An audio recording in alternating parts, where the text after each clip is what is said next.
శ్రీమాత్రే నమః. భగవద్బంధుడా నమస్సుమాంజలి. గురుదేవుల పాదపద్మాలకు శిరసాష్టాంగ నమస్కారాలు.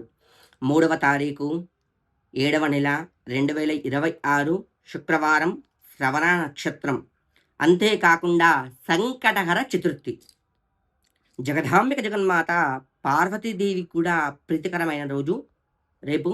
అంతేకాకుండా విఘ్నాలకధిపతి అయిన విఘ్నేశ్వరునికి ప్రీతికరమైన రోజు, సాక్షాత్కారంగా మహావిష్ణుకి ప్రీతికరమైన రోజు, లక్ష్మీదేవికి కూడా విశేషమైంది. ఈ రోజున విఘ్నేశ్వరుని ఆరాధించడం వల్ల మీ సంకటాలన్నీ కూడా అన్ని విధాలుగా అనుకూలంగా అవుతూ ఉంటాయి. అంటే గనక మీరు చేయవలసిన కార్యంలో అవిఘ్నం జరగడము, అన్ని విధాలు అనుకూలంగా లేకుండా పోవడము, చేసే వృత్తి వ్యాపారాల్లో ఆటంకం జరగడము, ఏదో ఇబ్బందికరంగా సమస్య అనుభవిస్తూ ఉన్నారు కదా! రేపు విఘ్నేశ్వరునికి అర్చించడం వల్ల అన్ని విధాలుగా అనుకూలంగా అవుతూ ఉంటుంది. ఏం చేస్తే మంచిది అంటే గనక ధనం కోసం ఇబ్బంది పడుతున్నవారు రుణ విమోచన మహాగణపతి స్తోత్రము 16 సార్లు చదివారనుకో ధనం వల్ల ఆటంకాలన్నీ పోతూ ఉంటాయి. అంతేకాకుండా ఎవరైతే ఆటంకాలతోని పనులు కావటం లేదో ఉత్తిష్ట గణపతి స్తోత్రం చదవడం వల్ల అన్ని విధాలుగా అనుకూలంగా అవుతుంది. ఎవరికైతే గనక సంతానం లేదో పుత్ర విమోచన స్తోత్రం చదవడం వల్ల అన్ని విధాలుగా అనుకూలంగా అవుతుంది. అంతేకాకుండా పార్వతీదేవికి కూడా రేపు రాహుకాలం నందు దుర్గాదేవాలయం ఎక్కడున్నా సరే దీపారాధన చెయ్యండి.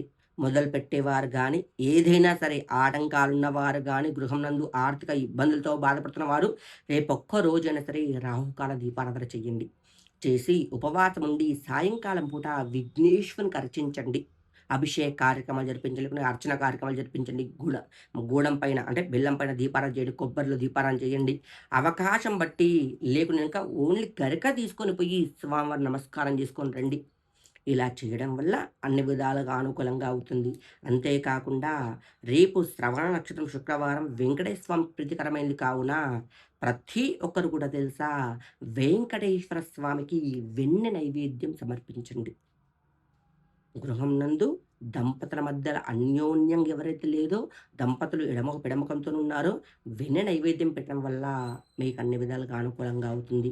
కావున ఆ జగదాంబిక జగన్మాత దుర్గా మల్లేశ్వర స్వామి సహిత మహాగణపతి మహావిష్ణువు కృపా కటాక్షాలు ఉండాలని మనసా వాచా కర్మణ ధ్యానిస్తూ ఉన్నాను. శ్రీమాత్రే నమః.